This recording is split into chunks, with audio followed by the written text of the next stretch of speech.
So first we're going to look at why we budget. The first thing is budgeting sometimes can seem very overwhelming for a lot of folks. Sometimes, we look at our bank account and we're like, man, I don't have any money. I need to figure out a plan to either save some or see what I can do to become more, financially stable. And that usually goes the way of getting out a calculator, punching in some numbers, and then the cycle continues of just, I don't have panic, I don't have money, calculate some numbers, and then trying to come up with a plan. And it usually is difficult to keep up with that plan. The first thing about budgeting is we want to think of it more as a spending plan. Sometimes your money is going to go to things that you wish it weren't going to, like maybe a phone bill or electricity and so on and so forth. But if you think of it as a spending plan, it's going to be more like you putting the money towards this thing. It's not just this thing just sucking money out of you. The other thing too is budgeting can really be seen as a roadmap to achieving financial goals, whether it be fun goals like traveling or not so fun goals like paying down student debt. You can also see what you can and cannot afford when you have a budget, and it helps you identify areas that you can improve your financial life. There are different ways to budget. There are some philosophies like the pay yourself first philosophy, where you set aside money for your savings or the goal that you have set for yourself, and then the rest goes towards utilities, or you use the envelope system. The envelope system is more cash-based. It's where, if you're not familiar, is where you take different envelopes, you mark them as eating out or utilities or so on and so forth. And once that envelope runs out, once it's empty, right? You're not taking money from another envelope to eat out, for example. The other system is the 50-30-20 system. It's more percentage based. You'll have 50 going towards your necessities, and 30 towards your flexible spendings, and 20 going towards your miscellaneous spendings. But the budgeting system we're going to focus on today is going to be the zero-sum budget. A zero-sum budget is where where every penny that you're receiving through your income, where it's going, right? We're going to calculate everything to give us zero at the end of the day. So I'm going to go further into how we set up a zero-sum budget.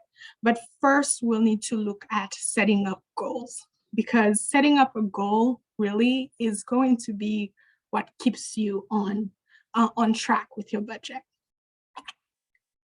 You can set up all sorts of budgets you want, but as long as you don't have a clear or achievable or SMART goal, if you'd like, set up, it's going to really be in vain.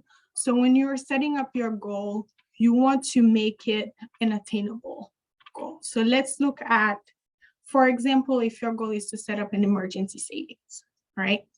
Oftentimes you hear you have to have an emergency savings if you never know what's going to happen down the line. If that's your goal, we're going to look at an example on how to set that up. You can also have different goals, like maybe you need a new car, or like we will later talk about housing. Maybe you're looking to save for a down payment on a new apartment. You're looking to save for security first and last. We will talk about how you can set up that goal to fit a monthly budget. And you also want to prioritize certain things, right? If you know that in the fall, you'll need to find new housing, but you also have plans to, I don't know, save for a big concert coming up next year, maybe you want to prioritize, if you're not able to afford both, to prioritize the housing over the concert.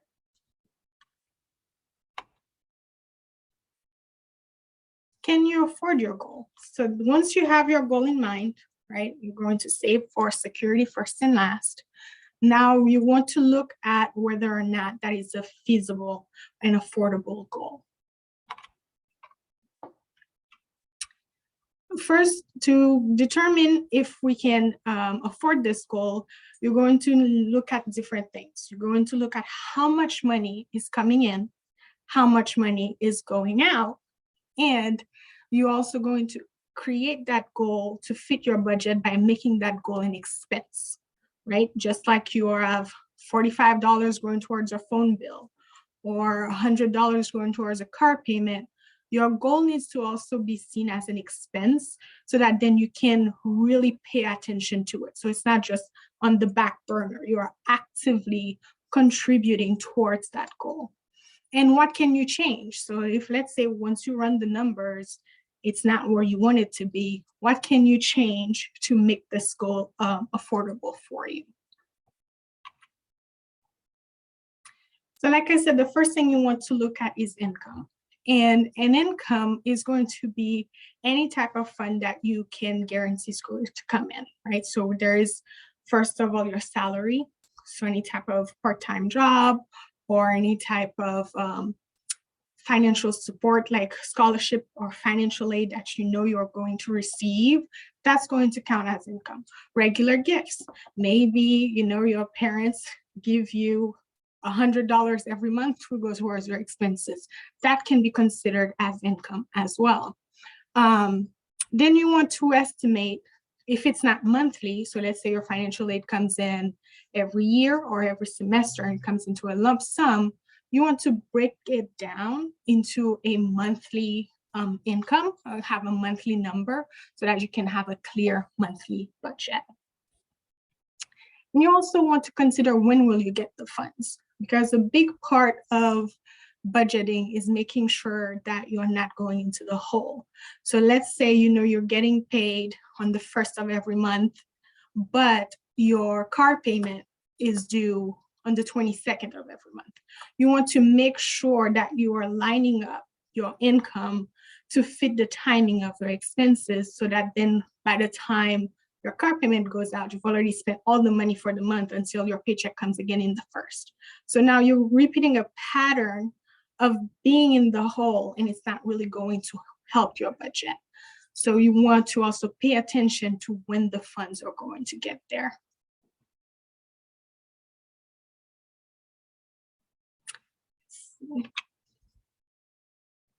Once you have your income set up, so you're receiving $1,000 a month, that's your income. You know that for sure from all the gifts you've added, financial aid or any part-time jobs and so on. Now you want to look at your expenses. Where is the money going? An easy way to do that is to print out, let's say, your online banking statement. You're able to look at anything, let's $10 going to Netflix or $45 for a phone bill and things like that. Then you can use your online banking statement and draw up what your expenses look like. Some expenses may vary throughout the year. So if you are staying off campus already and you are paying utilities, you might be paying more for electricity in the winter if you have electric heat versus the summer. But when you're creating a budget, you want to make sure that you are spreading it out as evenly as possible throughout the year. So if you're going to pay $100 in December for electricity, but $50 in June, you want to average that out across the 12 months so you can have a clearer monthly total for that. And then as part of the expenses, again, we want to think about our goal as an expense. So let's say, you have to save up, what is it? $1,800, right? Security first and last, $1,800, you have to have that saved up, and you want to think about it as an expense. How much is that going to translate to as a monthly payment? So let's say you are planning on having the $1,800 saved up over a year. So that's 12 months. You're going to look at how much that's going to be, and that's $150 a month. Now you know that your goal is going to cost you $150 a month for a year, you want to add that into your expenses list. Because once you add that into your expenses list, then it's no longer just a thought of, I'm saving for anything that I'm not using, I'll put towards that. No, your goal becomes something that you're focusing on. So $150 is what I need saved up for security first and last. So I'm going to include that in my expenses.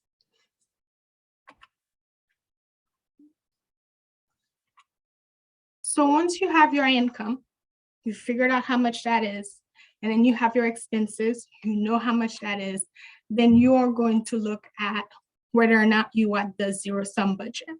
So ideally, income minus expenses equals $0, because expenses, remember, is not just what you have to pay. You're also including any types of savings, you're including your goal, and so on and so forth. If you have an excess in income, maybe you could save more. Maybe more could be going towards your savings account. Or maybe, treat yourself. You could put more towards your miscellaneous, like saving up for that concert that you wanted to go to as well. But if you have a shortfall of income, so now your expenses outweigh your income, then you have to look at either decreasing your expenses or reprioritizing your goal expense, or maybe increase income. So if you're going to look at decreasing expenses or maybe reprioritizing your goal expense, first you want to evaluate your expenses. Oftentimes you might be thinking, maybe I'm not gonna eat out for the next month, or maybe I won't. Hopefully that doesn't cross your mind. Maybe I don't pay my car payment for the next 2 months. That's not the first thing you want to jump to. The first thing you want to do is be strategic. So you want to look at your expenses and where they fall, right? If it's a fixed expense like housing, transportation, credit card, and debt payment, these things are usually things that you have to pay. Right? Any type of foregoing will need to include the creditor. So let's say you are really in a tough spot and you can't make your car payment, you can reach out to your financial institution and see if they can maybe give you a 3-month skip to catch up, or maybe if they will rearrange your monthly payment and see maybe your monthly payment can be smaller, but these are not usually things that you can change at any time you'd like. Then you've got the flexible ones. The flexible expenses are expenses that you have to make, but you can probably find some way to save on that, right? So when we're looking at groceries, we need groceries, even if it's, let's say, thinking about having a meal plan or something like that.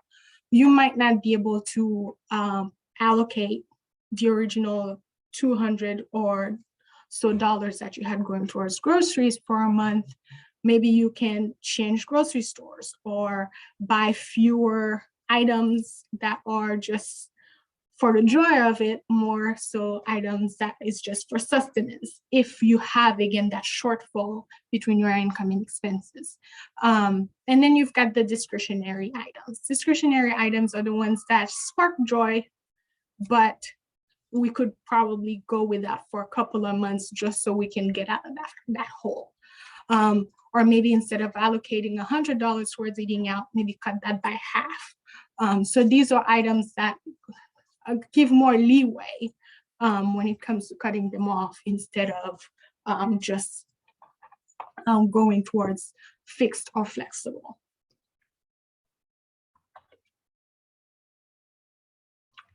The other thing to think about when it comes to budgeting is there is not just one system like we saw earlier.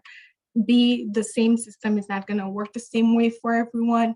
And C, it's going to take time, right? Like any change, really, it's going to take time. So if you know your goal is to really save up security first and last within the next year, and you've calculated your budget income minus expenses, it's going to bring about some change into your life, and it's going to take time. So you want to really make sure that you're adjusting comfortably, or at least a change that is not going to be too overwhelming, because again, if you get overwhelmed, you're probably going to throw that budget right out the window. It's like you're back to ground zero. So you want to make sure you're creating a plan that is going to work for you.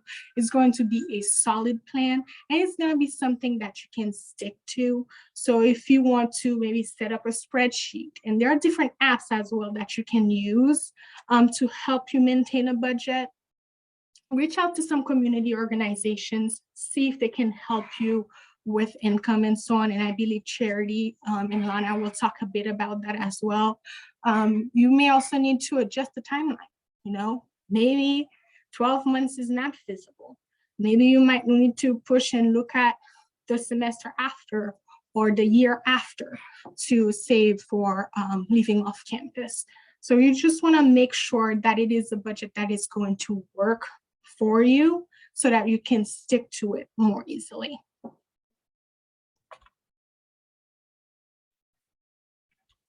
And maintaining, like I said earlier, you can keep a paper ledger, Excel spreadsheets, or there are apps available for that. There are tools like mint.com or your online banking. There are some folks, online banking works really well for them. They wake up every week, they print out their statements, see where the money is going, see if they're on track with their budget, or see if they need to cut back on anything. So there are different tools available for that. And stick to the budget as best as you can. I know sometimes it can, let's say you had a very overwhelming week and you want to treat yourself, and you're just gonna take the money from another thing and put it towards that treat. Yes, sometimes that's what we need, but if the goal is something you really want to focus on, try to stay on track with your budget as much as possible so that you can achieve that goal that you set. Usually when the budget doesn't turn out to be what we want it to be, the next best thing is credit. While credit is very useful, it is also important to remember that it is not an extension of income, because credit can get very expensive very quickly, and you want to use it more so as a way to set up your financial life and not as an income. So if you are going to use credit, though, make sure that you are finding the best products available to you. Like if you're going to sign up for a credit card, check out the local rates on your credit cards. Get a credit card with an APR as low as possible. Like I know here at UMassFive, we have a credit card at 9.75%. So you want to stay in the lower double digit, single digit ideally, if possible. And keep the balances low. Keep the balances low and pay them off as soon as you can. Because when you carry a balance on a credit card, that's when you start getting charged interest on it. And now you're just paying the bank. You're giving away your money to the bank when you're paying interest, really. So if you can pay off your balance, pay it off. If you're not able to, make sure you're paying more than the minimum. Especially on credit cards, you want to make sure you're always paying more than the minimum, because what that's doing is tying you down with that debt for as long as possible. And if you are ever in a bind and not able to make payments to any type of credit you've taken out, make sure you reach out to the creditors. More often than not, they're willing to work with you, because what they want is to get paid in general, right? They would rather work with you and get some type of money from you instead of, incurring that loss in general. So call them, see if they can work out a plan for you, and hopefully you will not be in the case that we're going to look at right now. Credit is very expensive, like I mentioned earlier. So let's say, for example, you have a credit card with an outstanding balance of $3,000, and the interest rate is 21.9%, which is average for a lot of credit cards out there, especially if you have store cards. And the minimum payment is 2.2% of your balance. And if you're only making the minimum payment on this card, you're looking to pay back $12,911.62. And it would take 50 years to do so. So you always want to make sure you're paying more than the minimum on a credit card, if that is possible for you, and if it's even better to pay off the balance as soon as possible. There are resources available. So if you are looking at possibly getting a credit card or any type of credit, contact your local credit union. UMassFive is always here to help. You can book an appointment with us or check out our online resources or give us a call. We also have some resources on our website that help with that as well. And you can also check out 211.org for some local or state support as well.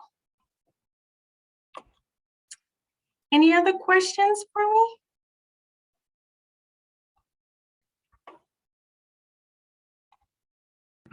Thank you so much, Eurika. You're welcome. Everyone's applauding you. Okay, so now I'll be talking about off-campus housing.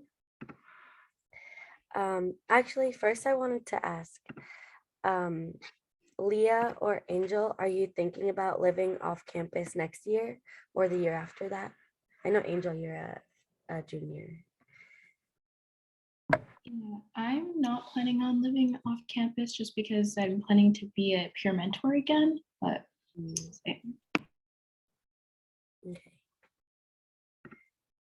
Okay, Leah, I'm thinking about it for next year. Cool. Okay, hopefully this helps you, Leah. So first, I'm Lana from Smart About Money. We are a financial wellness program on campus, and we help to spread financial literacy through peer-to-peer financial coaching. And we also do presentations and workshops like this. And then we also have a really good Instagram, so you guys should follow us at UMassSam. There's a lot of good information on there. And also Charity, feel free to step in whenever and add information. Just as a disclaimer, there's not a lot of financial literacy resources. Like in general, there's not a lot of financial education. So that's why we are here to help. And this might not be information that you know already. So just as a disclaimer, we are here to help, but there's not a lot in place. So learning outcomes. Today, we're going to be talking about setting realistic expectations for finding off-campus housing, learning why starting early is important, understand the cost of utilities, parking, transportation, how to sign a lease, and then we're also going to be talking about bringing in that budget aspect of living off campus. So set realistic expectations. There are a few things to consider before even thinking about moving off campus. First, are you going to be sharing the cost with your parents? Are you going to be covering the cost all by yourself? Do you have a job or enough loans to cover the expenses of living off campus? Is this something that you can afford? Is it within your budget? And yes, how much rent can you afford to pay every month? Generally, living off campus is a little bit cheaper. So that's definitely a reason why people move off campus, but still it's a big expense because housing is the biggest expense in your budget. And when thinking about prices, they can vary and you can shop around. So every landlord might have a different rent. It's generally $600 to $900 a month. But again, that can vary depending on how many roommates you have and how close you are to campus, etc. So starting early is important. You might hear people talking in September or October about housing for next year, and that is true. People need to start finding housing that early because it's so competitive. The housing in Amherst is in high demand since there are so many students at UMass that need to live somewhere. And real estate companies require that you and your intended roommates come in for a tour, be in attendance for them so that they know who's living there. And then most properties only allow up to 4 people per apartment. So that's something to consider. And you can also think about who you want to live with. There are some shared communities you can live with. I know, like, for on-campus housing, if you're a freshman, there are like reps, and that's kind of like a shared community. And so if you want to live with people from the Women of Color Leadership Network, then you can find like a location for you guys to all live in together. I know I'm part of the Frisbee team on campus, and I lived with 9 of my teammates last year off campus, and that was really fun. We all lived in a house together. So that was kind of like our shared community. Okay, will moving off campus affect my financial aid? That is a good question. Well, housing is not always guaranteed. It is not guaranteed to students after their first year of college. So it's unlikely that financial aid will be there to help you. There is the option for financial aid on campus. So if you need that to stay on campus, then that might be a more realistic option. However, moving off campus, financial aid is can be there to help you. You just have to set up an appointment with them and see how your unique situation adds up, and maybe there are some options that they can help you with. But generally, financial aid is not always there to help for off-campus housing. Charity, do you have anything to add to that part? Yeah, I think that was a good way to put it. I think it's a common question we get, at least in off-campus student center, about how to pay for off-campus housing and can financial aid be used. And it is a little complicated. I think you're right that just the best thing is to set up an appointment with financial aid to talk about your specific situation. Usually if people are able to use financial aid for off-campus housing, it's because they got a refund. So if you're receiving more aid than the cost of your tuition and fees, you'll have the opportunity to either send some of it back or to accept it and have a refund. And technically, like, you can do whatever you want with that refund. And so a lot of students will use it for housing or books or food or other kinds of necessities. But it is really helpful to talk to financial aid to get a picture of, like, will I have a refund, and what are the other things, what are the implications of taking out that money as far as a loan and things like that. So they can help kind of weigh those pros and cons and figure it out. The tricky thing I will say about that is timing can sometimes be hard. If you're putting a deposit down in August, for a place or whenever, and you don't get your refund until a few months later, that might be something to get clarity around from financial aid as well, when your refund will come in. Just so folks know, if they don't know, the Dean of Students Office at UMass does have a short-term loan program and a micro grant program. And so those can be options for maybe helping, if you're eligible, helping supplement some of those upfront costs, or putting them upfront and then paying back the short-term loans, things like that. So there are certainly resources, and it can be a little bit of a puzzle to fit them together, but there's, we're all here to sort of help support and figure that out with you. All right, thanks, Charity. So next we'll be talking about utilities. These are the basic services that your home or apartment needs to keep it comfortable. So that includes heat, air conditioning, electricity, sometimes your phone bill and cable, things like that.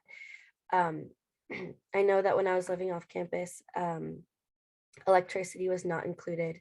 So when you're comparing prices for rent, you have to check if it's included or not. Sometimes it is, and sometimes it isn't. In the house that I lived with, it was not included. And then in the apartment that I stayed in, it was included. So it definitely varies. But generally expect to pay $100 more than the specified rent each month in utilities, just in case it is not included. That's generally the cost per month, but again, it varies monthly depending on the season. So in the winter, you might pay more electricity, as Eureka said. And then in the summer, you pay a little bit less because there's more sunlight. And that kind of varies. It's a variable cost. So some apartments and houses may or may not offer certain utilities, such as electricity and heating, and sometimes you need to bring a fan in if there's no central air, things like that. And sometimes, oftentimes, more times than not, more often than not, there it is, pets are not allowed in that house or apartment. So that's something to talk to your landlord about. And a landlord cannot charge you for water or trash if you live in a building with 3 or more apartments. That's a little bit like landlords can sometimes scam you and just like take advantage if you don't know something.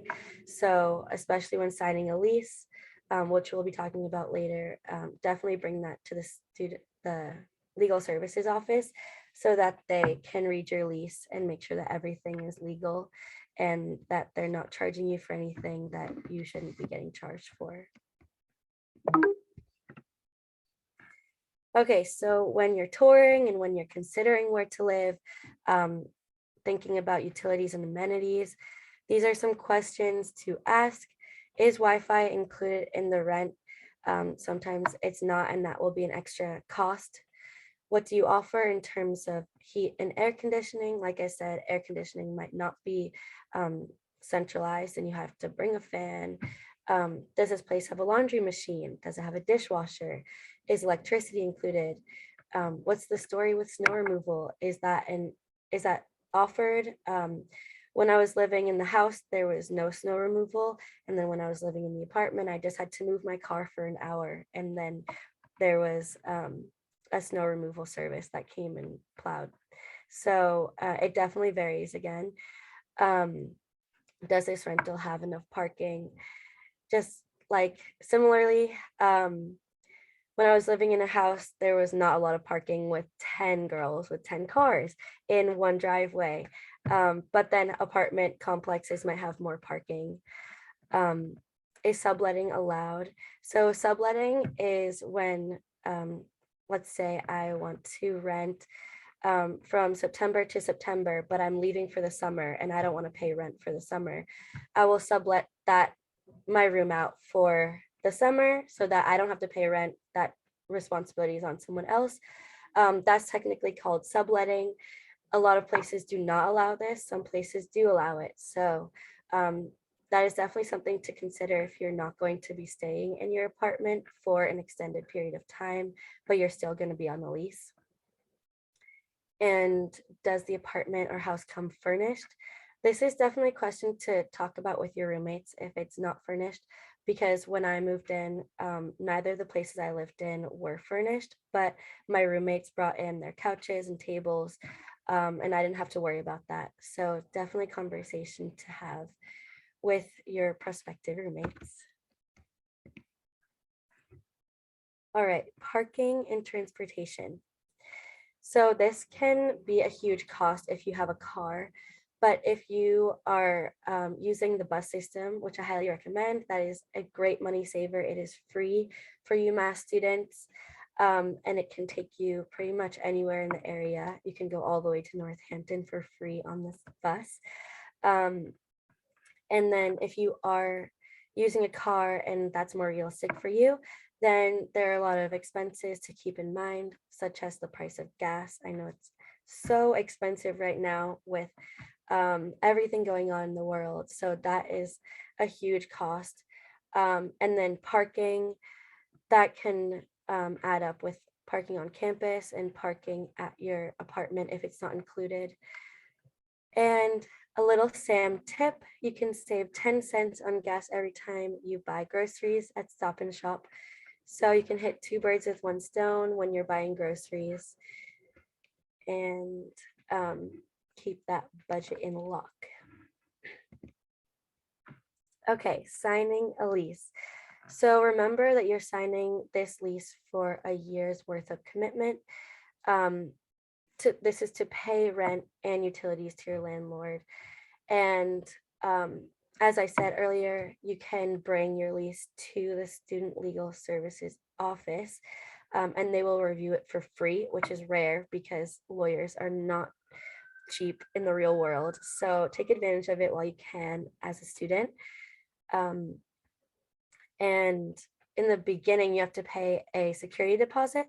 It's generally about 1 month's worth of rent. So that is a big cost that you have to consider. And Dean of Students Office, DOSO, provides financial services like short-term loans and microgrants for non-tuition related expenses. So housing is the perfect situation for this. And they also do food costs, things like that.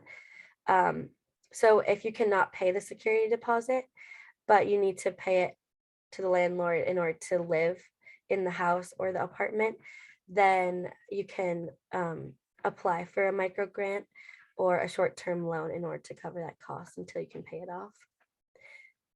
And so as I said, to fully understand your lease, go to Student Legal Services office. They're located in the campus center, and they can get very busy. So just keep that in mind when you are setting up an appointment with them. And landlords will give late fees if you do not pay your rent on time, but they cannot charge you a late fee until 30 days after the month's rent is due. So if they do ask for it before that 30 days is up, then that is not legal. So know your rights as a tenant. Talk to the SLSO office to know your rights and what are the options for you when like your landlord is asking you to do things that are not legal.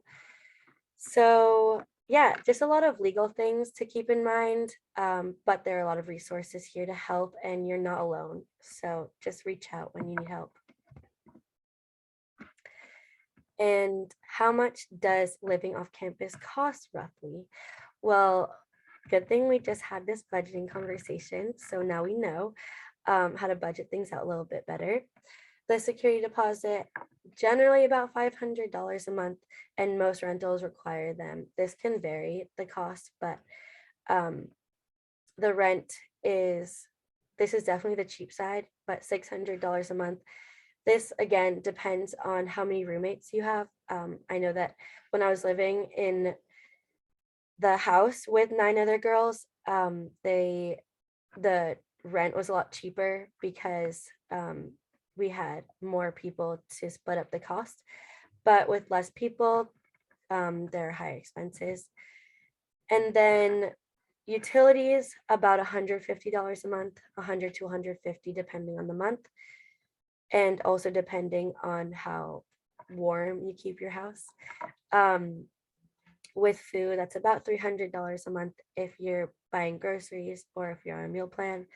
And then transportation, which can be free if you're using the bus, but with gas for a car, that's about $150 a month. And then also with repairs that comes with it. That all adds up to $1,200 a month. This is definitely the lower range of it. But this is just an estimation of what monthly necessities look like. So $1,200 a month, and save money wherever you can. Think about your discretionary costs when covering these costs. How much can you pull back on going out to eat and buying pizza, things like that. So there's a little snapshot of a budget and some resources. There is the Student Legal Services office. As I mentioned, they will read your lease for free and make sure that everything is legal. Off-campus student center where Charity works, she can help you find off-campus opportunities. And there is the off-campus housing fair in next week, March 31st, in the campus center. So there will be all the different apartments available. So like Aspen Chase, the Boulders, and Kendrick, those things, Olympia Place, March 31st, 11 to 3, Campus Center Auditorium. The off-campus housing website, where you can make an account and find the different options to live around the area. Dean of Students Office, they offer short-term loans and micro grants. You just have to apply and make sure that you're eligible. And SNAP, which is a resource for if you don't have enough in your budget for food. So there are different foods that are eligible, at grocery stores, and you can get little like coupons, I think. Charity, you can talk a little bit more about this. But yeah, those are all the resources. I think that's it. So thank you. And Charity, I'm just going to let you talk a little bit about SNAP quickly. Cool. Thank you so much, Lana. That was great. And thank you, Eureka, too. Yeah, just really quickly, people, if anyone's not familiar with SNAP, it's formerly known as food stamps, a program that can supplement your food budget every month. And it's you have to apply through what's called the Department of Transitional Assistance. But we have really good connections with our local food bank, and so they're really familiar with student eligibility and can help you through the application process. So we're always happy to put you in touch. But if you are approved and you receive SNAP, it's really easy. It comes on a card that works very similarly as a debit card. So you swipe it the same way at the grocery store, and depending on how much your benefits are every month, you can put it towards those foods that are eligible, which are most foods that are not like hot or prepared. So vegetables, fruits, basics, staples, milk, that kind of stuff is all eligible. So definitely let us know if anyone has questions about that. Yeah, so that is all I have. And I'll open it up to the floor for questions. Thank you for listening.